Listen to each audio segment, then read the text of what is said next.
Your favorite pan-Indian star of the time? Prabhas.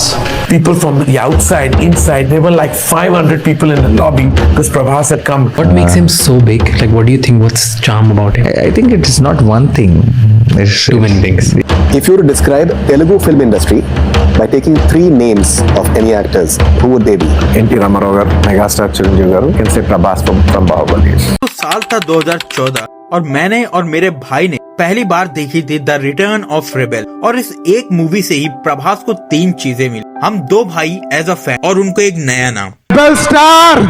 फिर आती है बाहुबली, प्रभास और राजामौली की 5 साल की मेहनत। दोनों ही पार्ट्स ने ऑडियंस को वो एक्सपीरियंस दिया जो पहले किसी मूवी ने नहीं दिया था, वो एक्सपीरियंस जो सालों साल उनके साथ रहने वाला था। और एज अ रिजल्ट एक ही मूवी से प्रभास को वो फेम, वो स्टारडम और वो कल्ट फैन बेस मिला जो शायद ही एक मूवी से किसी को मिला। सुपर डुपर हिट बाहुबली सबको देखनी चाहिए, पूरा क्या पूरा पैसा वसूल। एक नंबर भाई, एक नंबर, बहुत बेटर पिक्चर है। और अब सबके जुबान पर एक ही सवाल था कि अब इसके बाद क्या।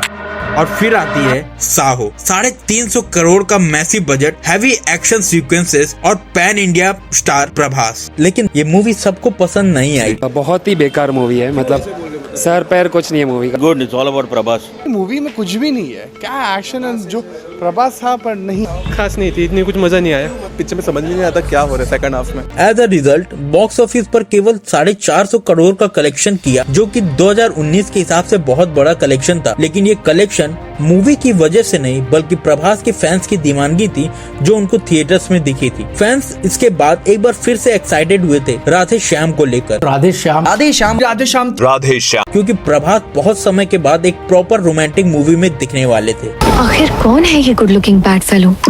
लेकिन ये मूवी भी ऑडियंस की एक्सपेक्टेशंस को मीट नहीं कर पाई। बहुत सारा एक्सपेक्टेशन लेके गया था बट इतना कुछ मजा नहीं आया, मतलब मजा नहीं आया था, फिर मैं सो गया। और ये रही बाहुबली के बाद प्रभास की पहली फ्लॉप साबित हुई मूवी। लेकिन किसे पता था कि ये तो कुछ भी नहीं था प्रभास के आने वाले प्रोजेक्ट्स के सामने, जो कि प्रभास के करियर में एक काला धब्बा साबित होगी। जी हाँ, हम बात कर रहे हैं आदि पुरुष की।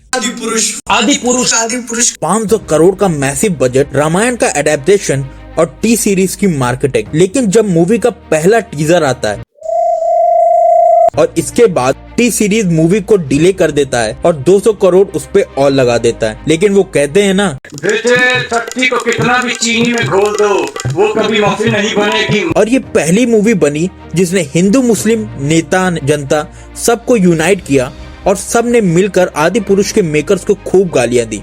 लेकिन इसके बाद प्रभास ने एक ऐसे इंसान के साथ कोलैब किया जो उस वक्त पे अपने करियर के पीक पर था और वो थे प्रशांत नील। लेकिन सलार को लेकर भी लोगों के मिक्स्ड रिव्यूज थे। किसी को तो मूवी बहुत अच्छी लगी और किसी को बिल्कुल भी पसंद नहीं आई। और दोस्तों, कहीं ना कहीं तो कुछ लोगों को मूवी 1 साल बाद में समझ में आई।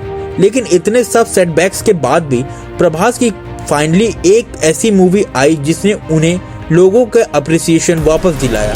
उसको देखकर ऐसा फील हुआ कि भाई हाँ, बंदा जेन्युइनली एफर्ट मार रहा है। और हमेशा मस्ती मजाक मूड में रहने वाला कैरेक्टर था, अच्छे से प्ले किया। इस दुनिया में बस एक ही साइड होती है, खुद की साइड। अब लग ही रहा था कि प्रभास की ट्रेन पटरी पर वापस आ गई है, लेकिन उन्होंने फिर एक ऐसी गलती की जिसका नाम है राजा साहब। The only thing I cared इसके एंड में कि भैया पिक्चर खत्म हुई, मेरी जान छूटी, मुझे बाहर निकली। सब कुछ इलॉजिकल ही लग रहा था। लिटरली सेकंड हाफ में तो आप कान से कॉन्स्टिपेटेड हो जाओगे। प्रभास को खुलेआम छिनाला करते हुए दिखाया जा रहा है। 2026 में कह रहे थे ना दुनिया खत्म है, दुनिया खत्म है, ऐसे होगी दुनिया।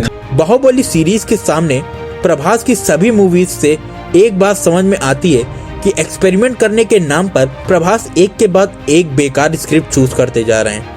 ऐसा लगता है कि डायरेक्टर्स उन्हें आधी स्क्रिप्ट ही सुनाते हैं और प्रभास वही सुनकर केवल हाँ कर देते हैं। और बाहुबली के बाद ऐसा लगता है कि प्रभास ने अपने काम को लेकर एफर्ट करना बंद ही कर दिया है। हर मूवी में वही ब्लैंक फेस और लेजीनेस नजर आती है, वो चाहे फिर डायलॉग्स डिलीवरी में हो या फिर एक्टिंग में।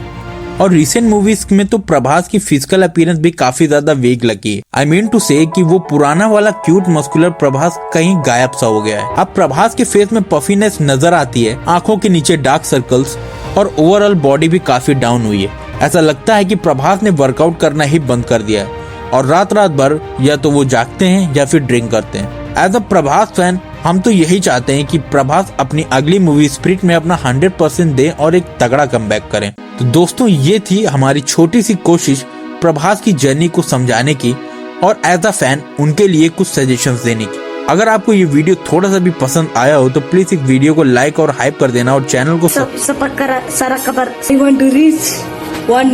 और साथ ही साथ बेल आइकन को प्रेस करते हुए कमेंट सेक्शन में अपना पॉइंट ऑफ व्यू जरूर शेयर करना। मिलते हैं अगले वीडियो में, तब तक के लिए जय श्री राम।